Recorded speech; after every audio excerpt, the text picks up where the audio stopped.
Hello and welcome to episode 87 of the Rollo and Slappy Show. Today is April 14th, 2018. I am Rollo McFlugel, and with me is Slappy Jones 2, and we are both at McFlugel.com. The show notes page for this episode is McFlugel.com/87, where you'll be able to find links to things we're talking about, as well as ways to follow us on social media. Also, be sure to check out LibertyMugs.com, which will be our perpetual sponsor for this show, where you'll be able to find some great libertarian-themed coffee mugs. So with that, I'm going to hand it over to Slappy, and he's going to introduce our episode topic. Thanks, Rollo. Brought to you by LibertyMugs.com. That's his new name now. Yes. And thank you, everyone, for listening. Everything I do is brought to you by Liberty Mugs. That's in correct. case I don't always say it. And,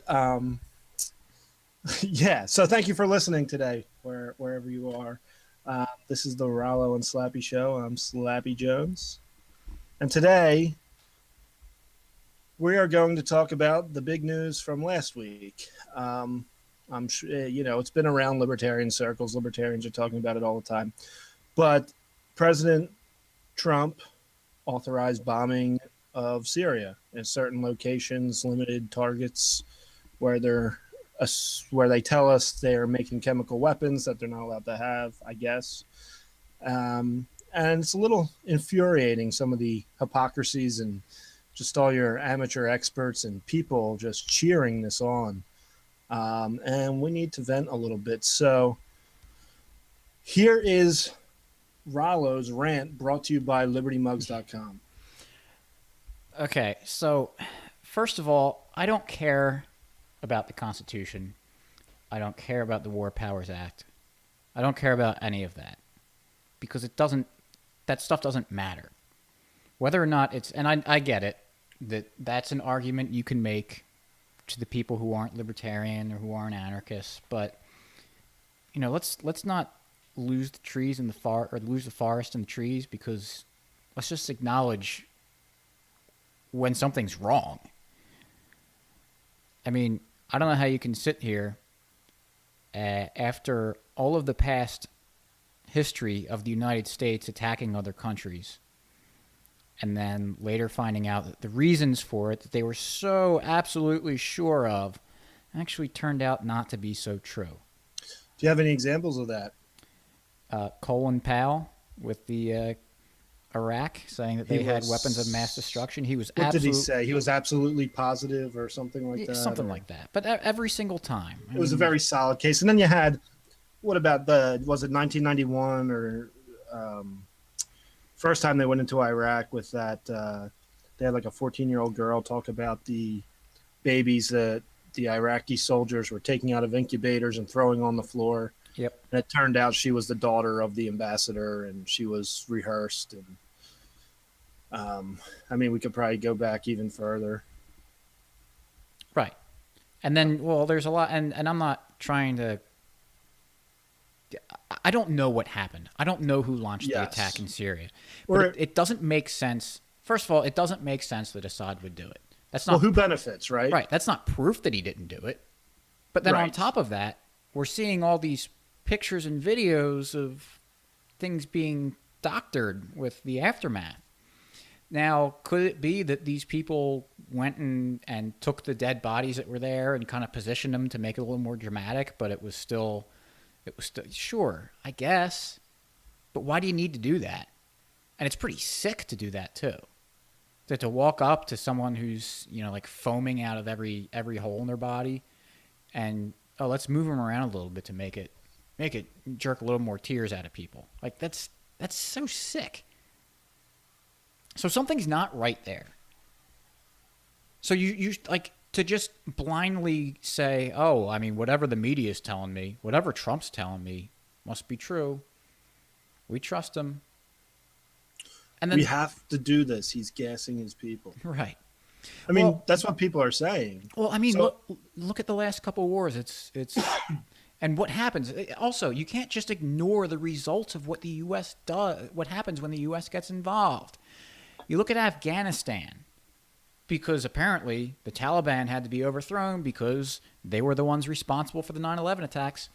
Oh, except the Taliban wasn't responsible for it. And then after you overthrow the Taliban, you get Al-Qaeda. All right, that's not really good. Iraq, too, comes around. And we say that Saddam Hussein has weapons of mass destruction. And he was definitely involved supporting Al-Qaeda. Overthrow him, oh, you get ISIS. Now you've got Assad, who's doing whatever they're saying he's doing. Overthrow him, what are we going to get? The trend doesn't exactly look too great. So you can't just ignore the history there and ignore what has happened every single time. Look at Libya. I mean, there's an active slave trade there now. You know, everything that the Western powers touch turns to garbage over there, makes it worse. So if it's like, if you're a pitcher in baseball and you think that you want to throw your slider's a great pitch, or you think it's a great pitch, but every time you throw it, the hitter smacks it somewhere. Well, you need to stop throwing your slider. And this is giving, I think that analysis there is even giving the government the benefit of the doubt that they actually do want to help and make things right. Because there's certainly a lot of theories that they don't want this war to end, that they want to keep it going. That when Trump says, it looks like Assad has this thing wrapped up, we can pull the troops out, we can go home, and then the next week they're bombing them, should raise some flags in your mind. Well, also, too, I mean, from a strategic, pragmatic standpoint, if you're trying to fight these Islamic terrorist groups, you're not helping it by attacking Assad. Because he's fighting al-Nusra, and as soon as al-Nusra crosses a border, they're suddenly Al-Qaeda or ISIS or something. Like, they're all kind of the same dudes. They're all bad dudes. And that's another issue. Is it, all right, let's say Assad is using the chemical weapons. Like, both sides are really bad, obviously. Well, I would say all sides. There's more than two. Right, yeah. Oh, yeah. It's not that simple. It's you've got, like you said, every side is bad, so your involvement's not going, it's going to help one side or one group out of at least one of them. So is that really helpful? And people say, oh, do nothing. Well, not saying do nothing necessarily, but you should help if you're going to do anything. Yeah, and that's why launching missiles, and they say a couple, I think it was like 106 or something missiles that they launched from both the air and the so 100 something, yeah. Right. That's what I read. Like, that's pretty devastating. Into a city. Like, into a major city. Yep. They launch. Can you imagine if another country did that to you? And this is what I really want to talk about. Can you imagine if another country launched missiles into New York City, Washington, D.C., Philadelphia, Los Angeles, Boston, Dallas? Can you imagine what the reaction from people here? And it would be absolutely justified. And I know people are going to say, well, there were military targets that they hit. It was an airfield and chemical research plants for the government. Oh, okay. Or they would say, well, it's their fault for putting them so close to civilian populations. We both live very close to military bases. Like, I can drive, it's not far from me. I can drive right by the fence line to one near me. They actually fly drones not far from my house. Right. And then these so it would be very easy, even if these missiles hit their targets, that if they're anywhere near the fence lines, there's going to be collateral damage. And if you happen to be driving your car by or walking down the road and a piece of a piece of a wall flies into your car, you're dead. And by the way, last I saw, there were 4 Syrian civilians died. I did see that. So can you imagine if a foreign country came over here launching weapons into the United States and killed 4 Americans, you don't think that 99.9% of the American population would be saying, send over the warships, send over the warplanes. That was an act of war. Let's do battle.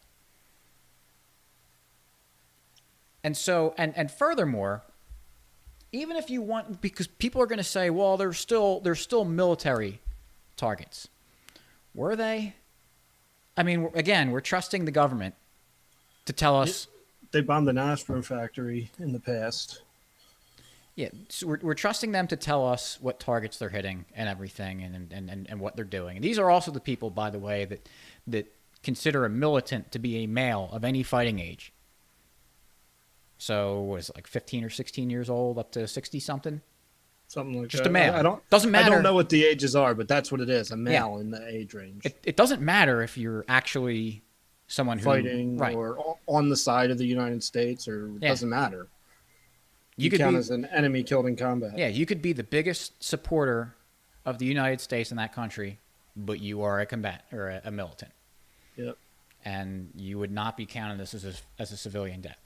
I don't know how they're categorizing it here but so these targets, they're chemical facilities, and they're saying, trying to say like, oh, they're military government targets.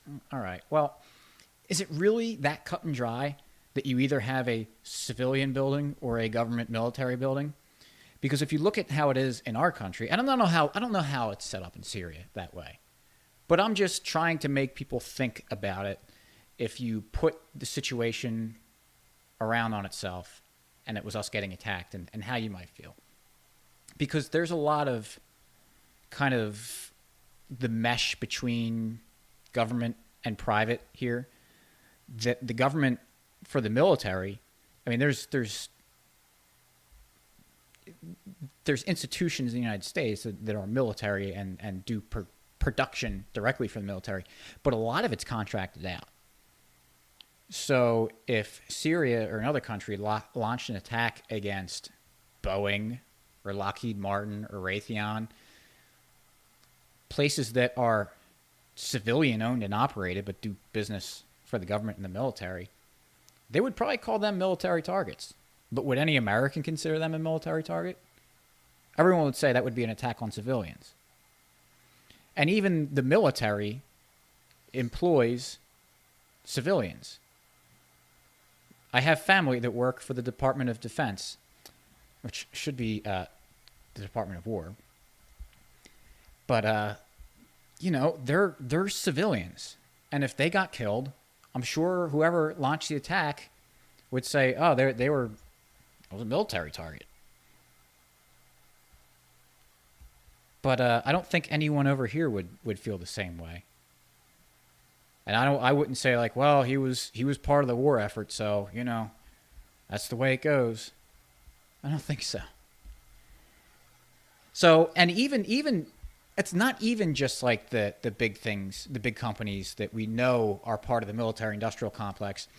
The military has a lot of equipment, needs a lot of stuff. So even a company that's just making nuts and bolts has contracts. I'm sure they have government contracts, yeah. So should they be considered part a military target because they do business with them? I mean, I don't know exactly what the nature of these facilities were in Syria, but I'm just trying to explain that you can be very easily misled about what the actual reality is. And even on the military bases, because they attacked a military airport. And you say, well, that's a military target. Well, are they all, like, who are the people there? Are the janitors? Are the cooks? Are they soldiers? I mean, they might be. I don't know. But I'm pretty sure that, even bases around here, they have to contract stuff out. Yeah, honestly, I have no idea. Yeah, neither do I. I'm just. But there should be questions asking the asked. Question and not just assuming that. Asked. Oh well, these were very precision. By the way, most of the missiles launched by the U.S. were Tomahawk cruise missiles. Now they're guided.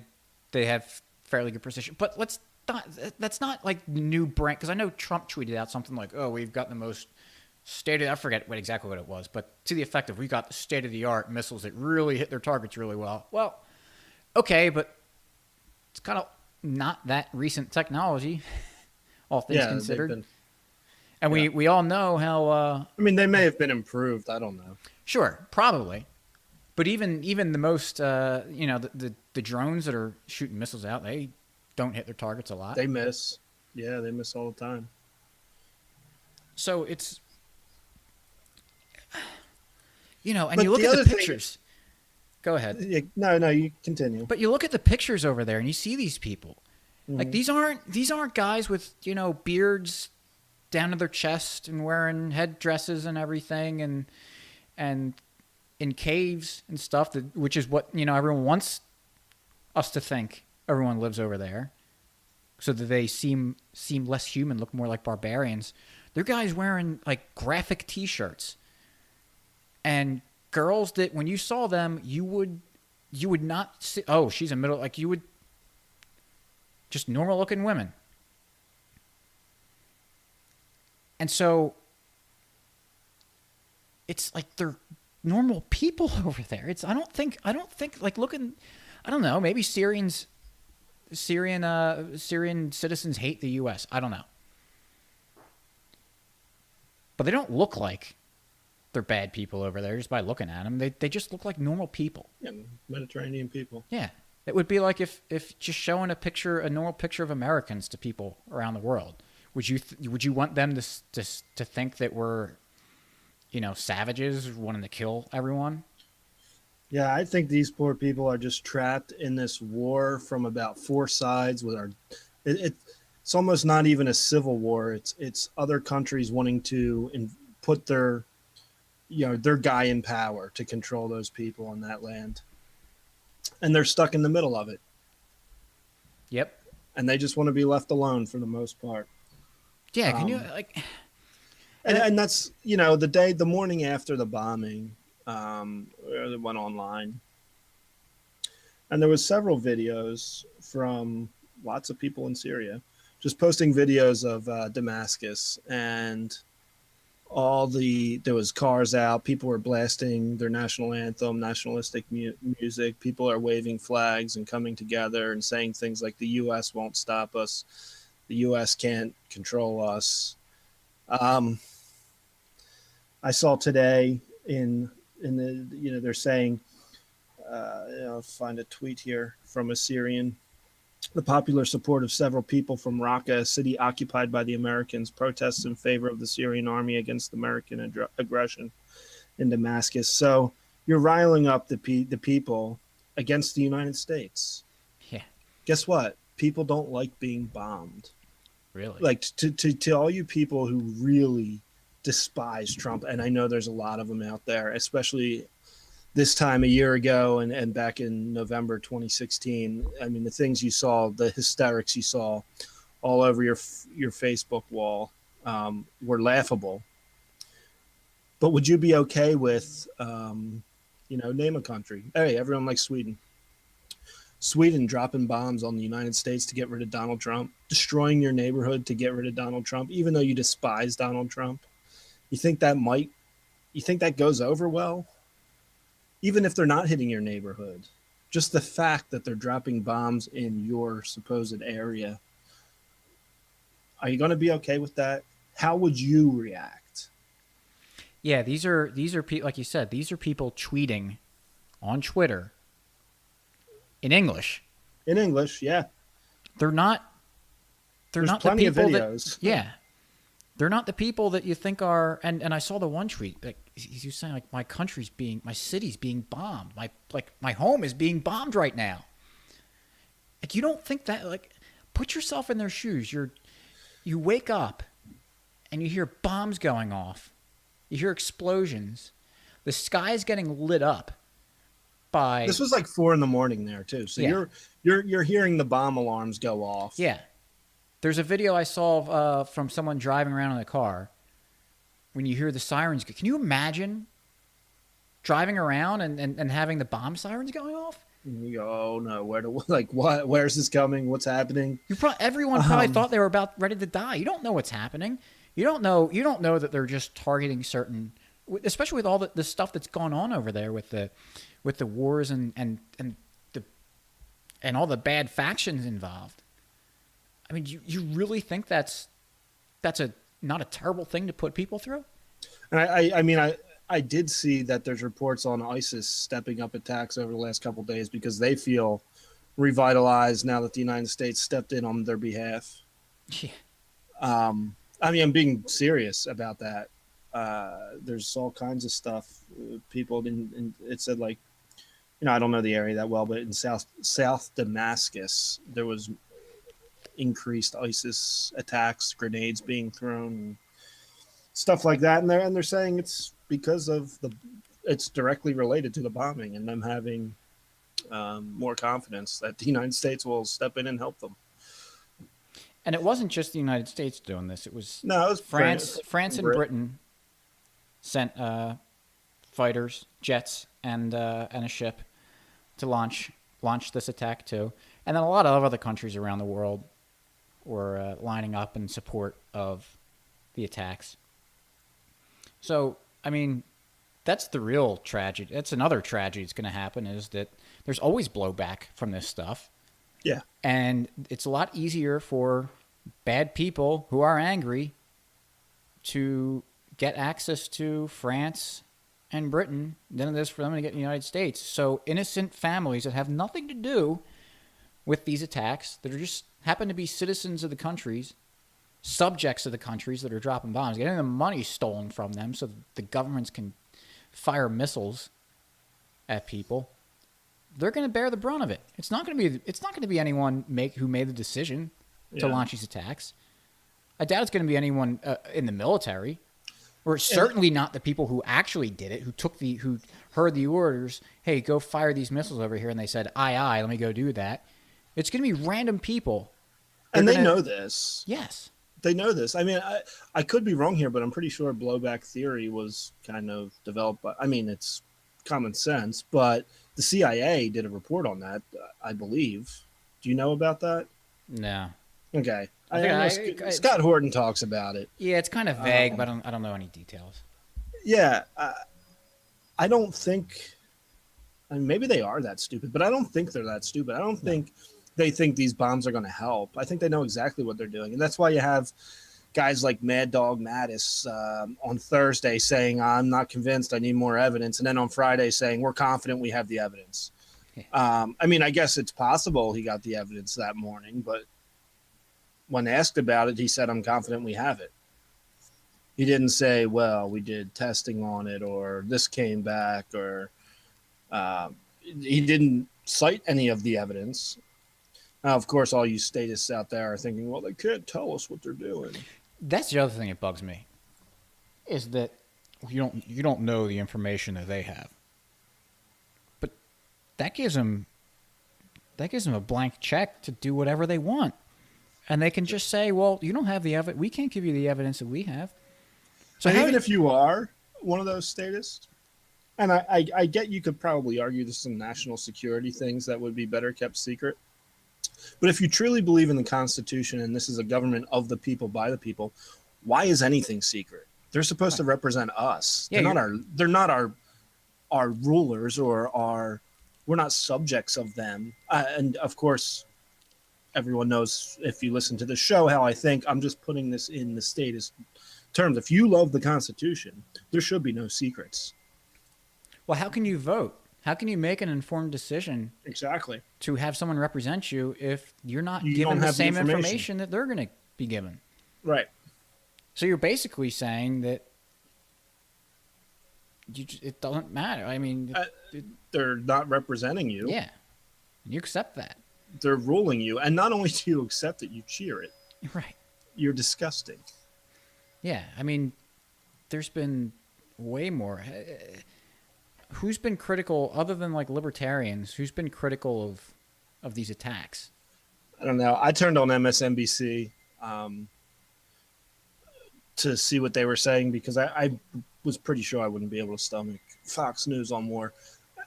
Rachel Maddow was just as bad.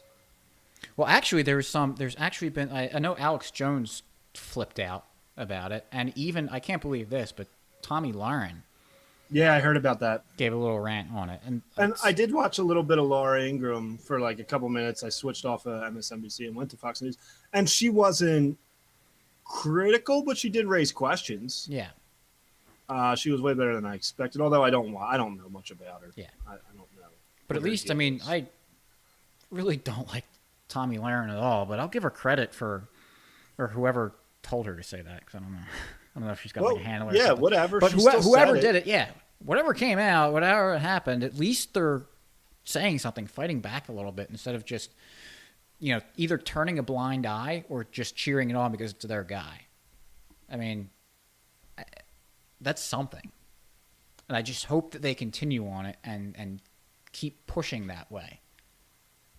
Because, it gets a little bit lonely being the only ones that have anything to say about dropping bombs on people. It's frustrating because It's very frustrating. You can't say what should be the normal thing that a human being should say and be concerned about loss of innocent life, and you're called whatever name they just you hate this, you're a terrorist. Well, blah, blah, one blah. thing I thought was funny was if you hate America so much, why don't you move to Syria? Yeah, because I argue they shouldn't bomb a place. So now you're telling me I should move to the place that's being bombed. I should not resist the bombing and go move to the place that's being bombed.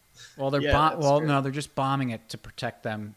They're bombing citizens to protect citizens from getting killed. That's right. We'll teach those Syrians a thing or two. It's so absurd. Blows my mind. So, I don't know. Got anything more you wanted to say? No. A free market success story. Oh, I do. One last thing, to stay on topic. The Friends Against Humanity. Yeah.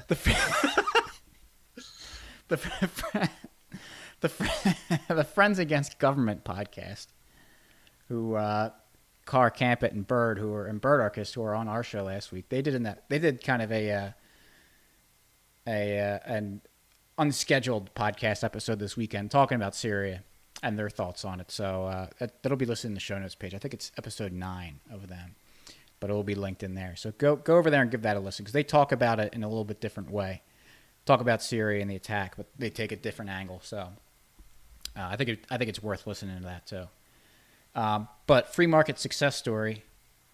So I was getting, within a little bit of time to leave work this afternoon, and I heard someone saying outside of my office, "Hey, I-95 they closed it down, so it's a parking lot out there."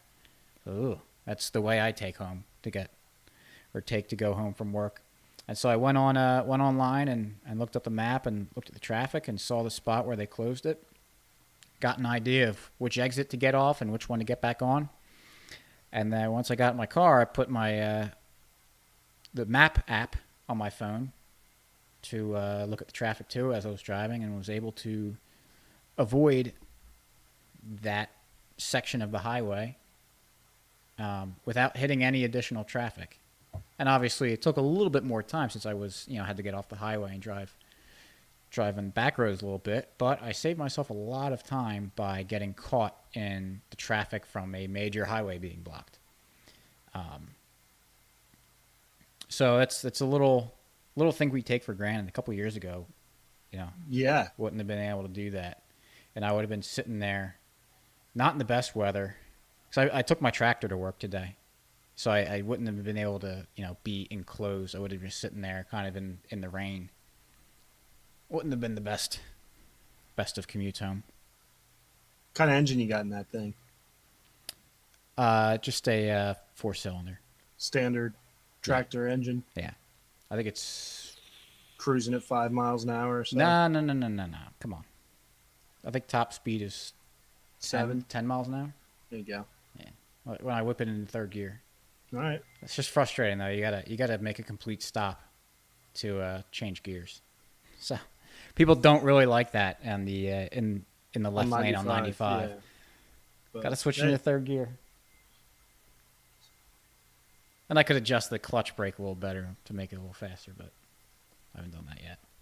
Mm.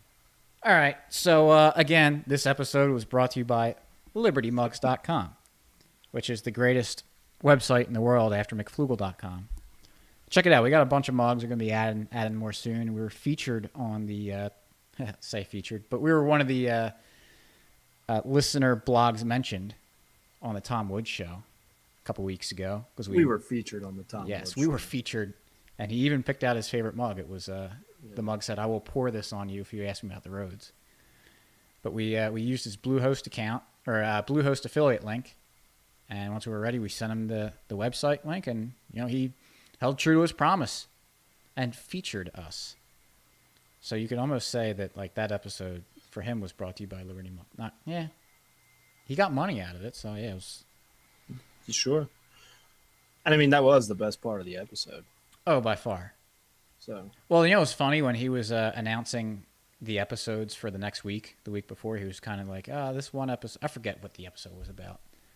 I should have it. It was the biggest. The memorable part was at the end. Well, he said like, this one's gonna be a little dry. This episode. So, but hey, that's probably why he picked our episode because we, what do you put in mugs? Liquid. Yeah. So exactly. It was dry, so he moistened it up a little bit. So ended up with a nice moist episode. Let's end it.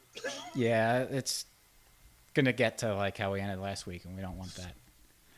So the show notes again is mcflugel.com/87. Find links to subscribe to the podcast on iTunes and Stitcher, as well as subscribe to our email newsletter. And you'll get a discount at Liberty Mugs if you subscribe to our newsletter. Also, follow us on Twitter, like us on Facebook, and check out the other places we are. And check out our friends, too.